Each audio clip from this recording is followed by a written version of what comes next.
Hi everyone, I'm teacher Angie from chrisamericas.com, where we help you level up and show the world the best version of yourself. Today, we're diving headfirst into the fascinating world of English verb tenses. From simple present to future perfect, we're going to demystify each tense, providing you with practical examples and tips along the way. So let's get started. Did you know that English has not one, not two, but a whopping 12 verb tenses? That's right. Understanding and using verb tenses correctly plays a crucial role in expressing yourself accurately in English.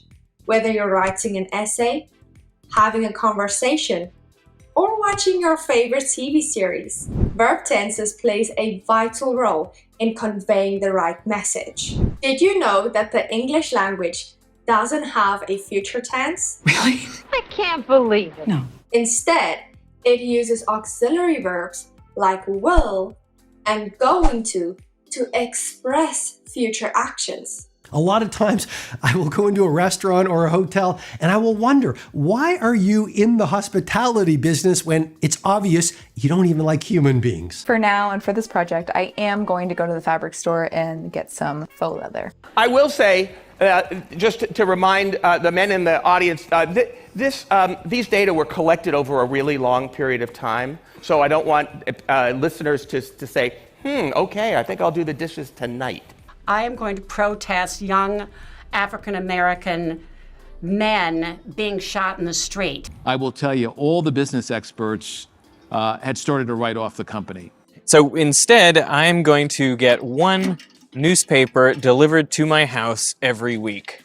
I'm Caroline, and today I will be talking you through some action items to complete so you have a better idea of when you will get paid. I am going to have to go with Kraft mac and cheese. I will put that link down in the description. Hi, my name's David Trigley, and I am going to be the guest director of the Brighton Festival in 2018. On the last day I can remember it, I will take my sister's hands and I will say, listen, I have so much to tell you. Pretty cool, huh? Let's start with the basics of the simple present tense. This tense is used to talk about stuff you do all the time, general truths, and things that are happening right now. Let's say you're talking about your daily routine. Honestly, I go to work every day and I'm so excited to be there. I write in my journal often. I exercise every day and my body is strong. And I was looking for something different, something that would actually make me want to get up every morning and go to work. I am so lucky. I work in an amazing school with great leadership. I get up at 9 o'clock in the morning and I have a cup of coffee. I then settle down to do a few hours of work and I'll have another cup of coffee at 1 o'clock in the afternoon. I'll watch 1 hour of TV, do some more work, and at 5 o'clock I stop and I settle down for the evening. You could say something like, I get up at 7 a.m. I brush my teeth and I enjoy a cup of coffee. Pretty simple, right? Here's my typical evening. I work out at 5 p.m. and start dinner at 6 p.m. After that, I read a few chapters and try to go to bed at 10 p.m. Let's dive into present continuous tense. It's basically when you're describing something that's happening right now or around the present time. I am watching Spain play Switzerland. I am seeing the Taj Mahal over here. So I'm looking at this right now. We're basically done. I've got one last little topping we're going to make. But then I turn on the news, and here I am searching for redemption. Help us to explore the role that we're playing in our own lives. So if you want to talk about what you're doing at this moment, you could say something like, I'm currently studying English grammar. At this moment, I'm explaining verb tenses.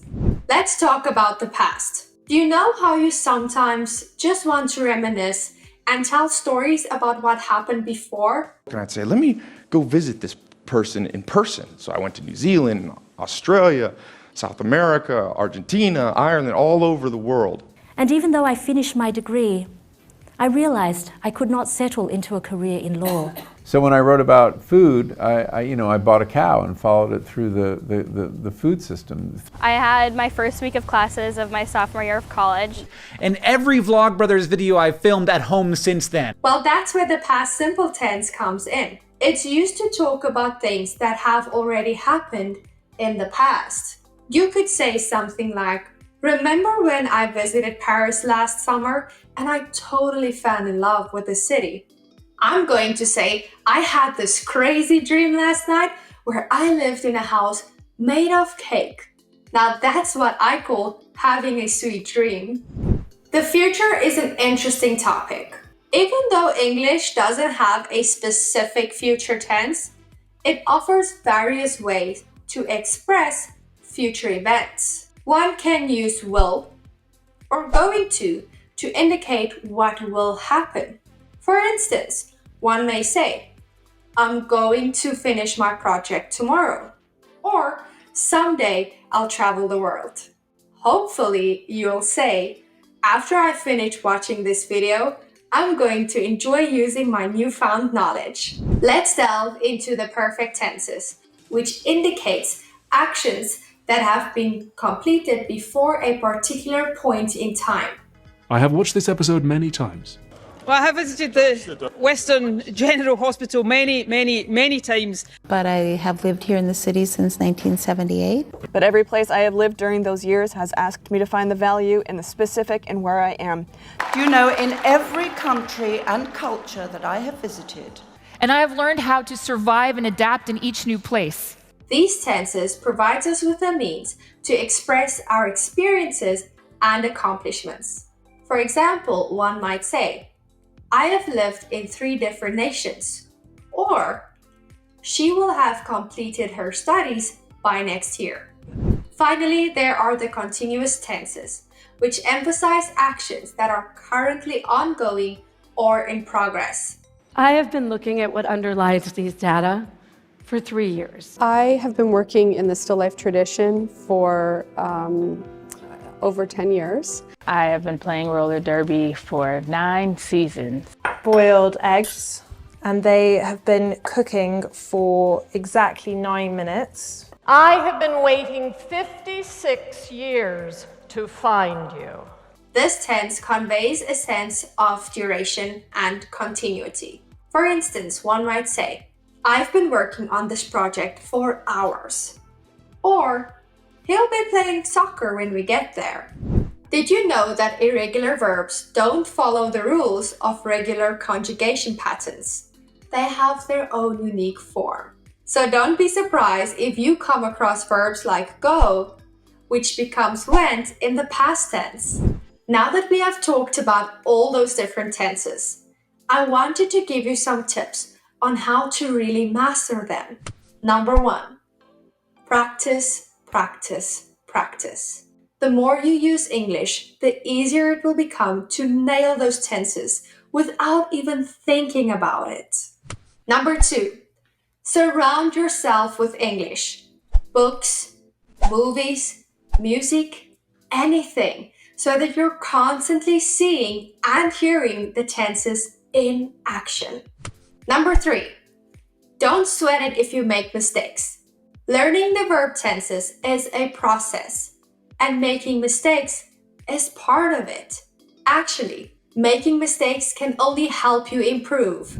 Congratulations! You have completed our comprehensive guide to mastering English verb tenses. Remember, language learning is an ongoing adventure, and with practice, you'll become a confident communicator. We hope this video has equipped you with the knowledge and confidence to tackle these verb tenses like a pro. If you want to use English to take your career to the next level, click the link under this video to join our Level Up training. And if you want speaking practice with native teachers all day, every day, watch our free 16-minute lesson about why you can understand what I'm saying, but you still can't speak. Thank you for watching this video. Make sure to press like, press subscribe, leave a comment below, and I'll see you in our next video. Bye-bye.